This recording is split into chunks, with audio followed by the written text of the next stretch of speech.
Disclaimer, disclaimer, disclaimer. I'm here to announce that I'm no longer the devil's soldier. To him I once pledged allegiance, following firm with no real substance.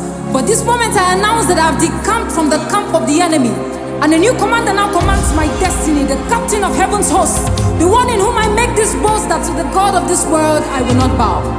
Bow as how now? Look at this great number. A cloud of witnesses cheer me on, for I am not alone. Legion, for we are many who have vowed not to bow to Baal. The world wonders what gives us the guts to overlook its gods. They wonder what gives us the boldness to not salute at the sound of its flutes. They wonder why we got so bold to look Satan in the eyes and say no. They wonder in disbelief, by whose authority do you do these things? It is His Spirit that empowers us.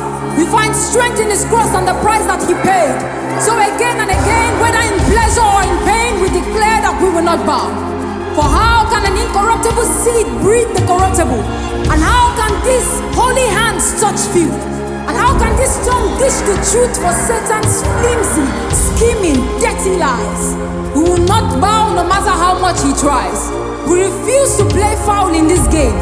We refuse to proclaim any other name than Yahweh Sabaoth, the Lord of hosts. Not by power, not by might, but by His Spirit that teaches our hands to fight. So King Nebuchadnezzar, come with your decree.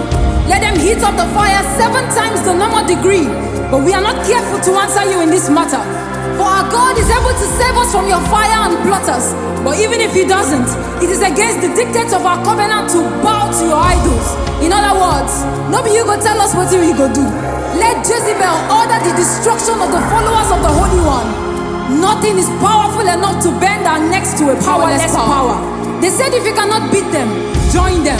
But we'll beat them and they will join us. Throw us into the lion's den.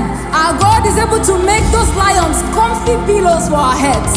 Present the world on a platter to the end that we bow. We will present you with His word and turn you down. Dear soldier in the Lord's army, have you come so far to bow down to the enemy? Would you go back to Egypt when before you is a land flowing with milk and honey? Or would you, like the dogs, go back to your vomit when the commander chants forward march? But you're not the one who was snatched from the fire. Remember who you are. Remember whose you are. These knees have already been offered to the true God. Therefore, you cannot share them with the world's gods. So wherever you are, declare with me now, we will not bow.